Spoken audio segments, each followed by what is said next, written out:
Good afternoon, everybody. Kristine Varkony here in the NBC4i Streaming Center with a very special guest today. Lieutenant Governor John Husted is here today to talk to me about a variety of things. But first, we want to talk about career tech options as kids go back to school. Obviously, this is very important because you can really earn free college credits and get ahead of the crowd as far as going into your junior, senior, maybe even sophomore year in high school. Can you talk about that program and the money that you guys have put into it at the State House? Yeah, no doubt. As moms and dads, students, grandpas and grandmas look at their family and they say, hey, it's back to school time, career technical education is really a pathway to a great life without the high cost of college. We hope to set a record this year for the number of students graduating high school with career credentials, like meaning that you could be certified in cybersecurity, you could be a nurse, you could be anything along those lines that would help you go right from high school to a career, in many cases earn college credits while you're in high school, and then you could either go finish off your college degree, associate's degree or bachelor's degree, or go right into work. And there's this old school mentality, like I either need to go in the college prep course or the career tech path. The bottom line is you can do both at the same time. The career tech path gives you these certifications that we know employers are hiring. For many employers, a technical certification matters more than a degree, but we can do both in Ohio. We're helping to make sure that that can happen. Why does it mean more sometimes? Does it save them money? Does it make you a better employee? What's that look like? Well, because as technology is infused to every aspect of our economy, it proves that you can do the thing that they actually need. Mm-hmm. And I see this in manufacturing. You could become a robotics programmer, a robotics maintenance technician. You can get certified to be an auto mechanic.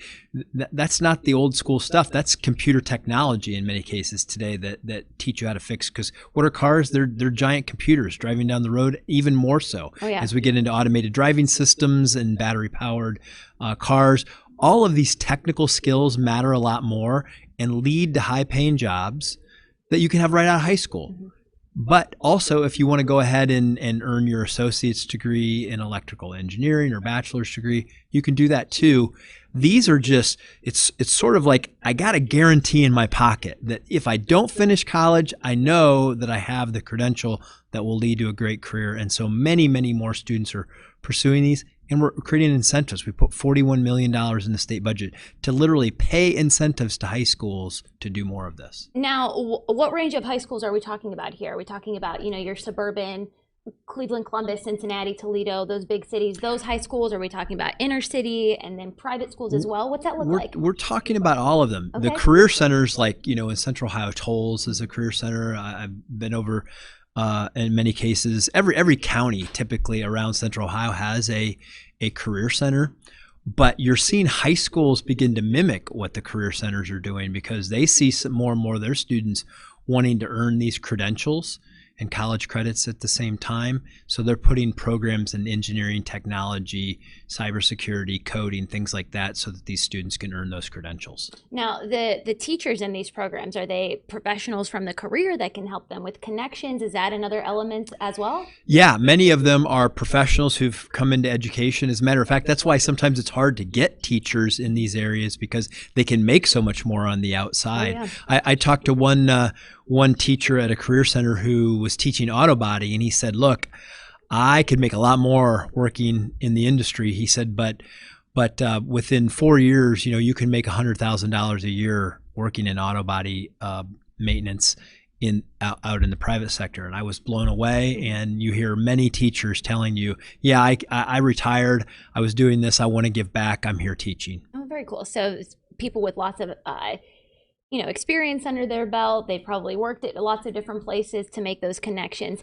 Also mentioned that you can get kind of internships or apprenticeships through this as well. What does that hands-on aspect look like? Yeah, many apprenticeships are available. Ohio is one of the leading states in apprenticeships.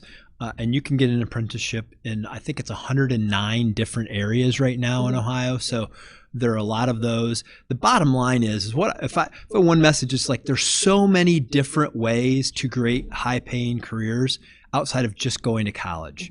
You got to explore them. You got to look at what's offered at your high school, because you can literally earn career credentials, an associate's degree, work while you're in high school. All of those things are available for you free of charge, thanks to the generosity of the taxpayers of the state. But you got to take advantage of it.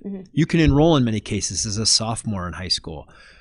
You can, do it as a junior. You could also do it as a senior. But the earlier you start, the more credentials and credits you're going to be able to earn. Now, doing that, does it kind of supplement? Because obviously you have to meet your core curriculum stuff that you have to do to, get your high school diploma. So is this on top of what they're doing already, or do they work with the school to keep it manageable within school hours? Oh, they work with the school. In a lot of cases, if you're working for an employer while you're in high school, you go 2 weeks on your academic courses, and then 2 weeks with the employer, earning those apprenticeship certifications along the way.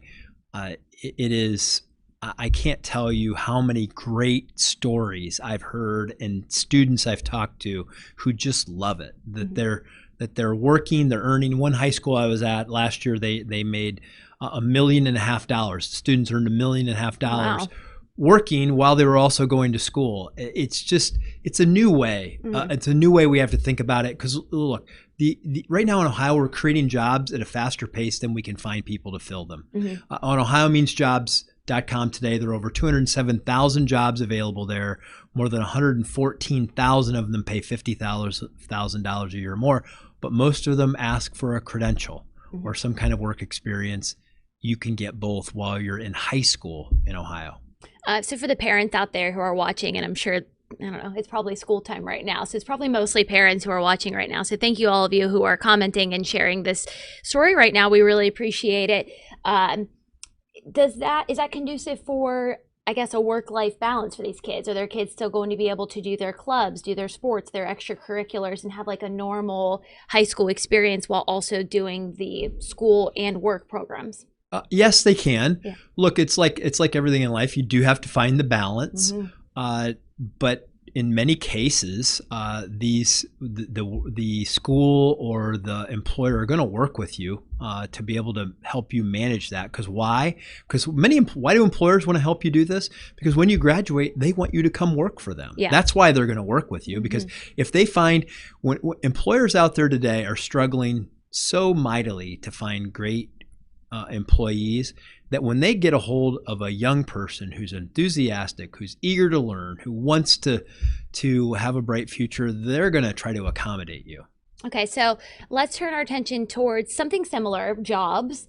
Wall Street Journal reporting that Ohio is going to be one of the first places where Amazon builds its brick and mortar stores. Now, they're citing anonymous sources, and I'm wondering if you know anything about that, and what's your reaction to Ohio being one of the first for these kind of Macy's-esque buildings in Ohio through Amazon? Well, Amazon is now one of the largest employers in Ohio. They're a really innovative company. They create a lot of great jobs. They've created a lot of efficiencies in our lives, and so I'm a big admirer of what they've done. But I wouldn't call a brick and mortar Amazon store all that innovative. We have those. Okay. we have lots of brick and mortar stores, and while we welcome any investment in Ohio, I also get a little wary about bigness. I don't like big government. I don't like big business. I think that we have to be careful about putting all of our eggs in one basket. We need our small business owners at the local level. We need a variety of places to shop. So I wouldn't necessarily call this big news. Look, Ohio has been the kind of place over the years where new ideas are launched, because I think they think Ohio is middle America. It's kind of a good test case for whether it's politics or business or whatever, new brands. And so I wouldn't be surprised if they're testing something new in Ohio. But where we're creating, Amazon's creating a lot of jobs in a lot of different ways, with fulfillment centers, with data centers, lots of really big investments happening in Ohio, well beyond Amazon.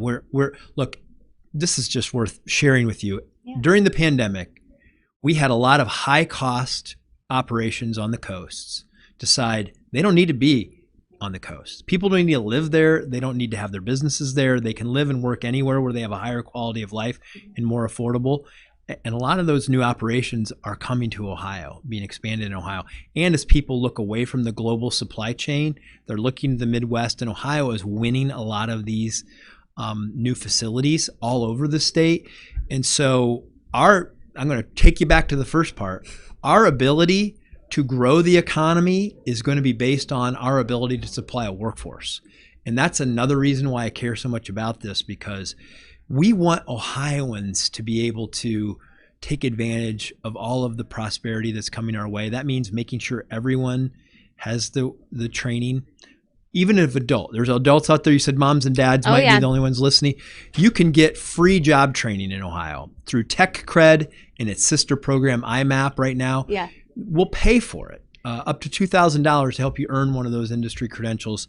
All of that's going to be essential to growing the economy. I'm smiling right now because the Ohio Department of Education is actually watching right now, and they just commented on our video and shared it with all of the links that you were just talking about. Great. Maybe you guys had some strings on that, but we appreciate them. So if you guys are looking for the links that the Lieutenant Governor is talking about, they're right there in the comments, and we'll be sure to post it in the web store if you're watching on NBC4i.com right now as well. All right, turning towards also talking about the workforce, there have been many gubernatorial administrations over the past few days, Maryland being one, Utah being the other. I'm trying to think. It's a short list, saying that they are welcome and would like to receive some of these Afghan refugees that are, in America right now, that will be coming to America right now. Have you and the governor discussed anything like that, putting out, a formal invitation to them, or just, welcoming them in general to live here in Ohio, work here in Ohio? Yeah, we haven't had any conversations like that.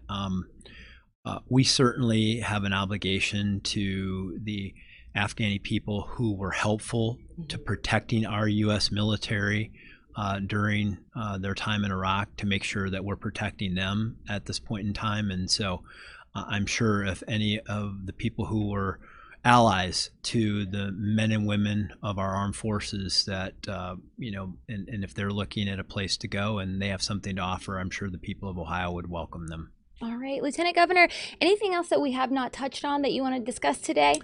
Look, Ohio has a bright future. It really does, because we went, 20 years ago when I started in public service, we were a state that was coming out of that sort of post-industrial Rust Belt, image, and now we are a diversified economy with a lot of great opportunities.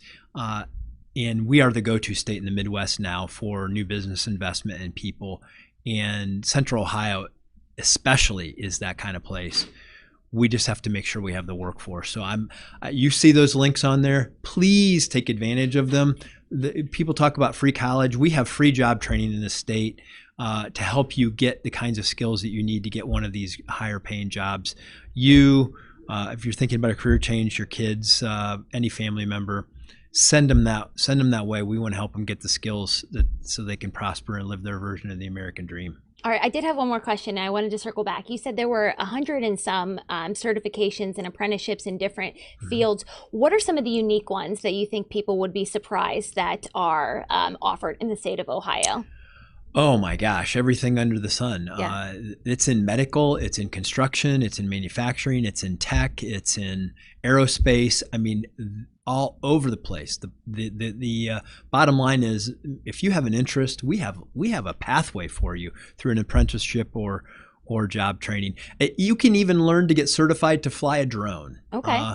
And those are, skills that people enjoy. People have a lot of value in the marketplace. All right. Thank you so much, Lieutenant Governor. We really appreciate it.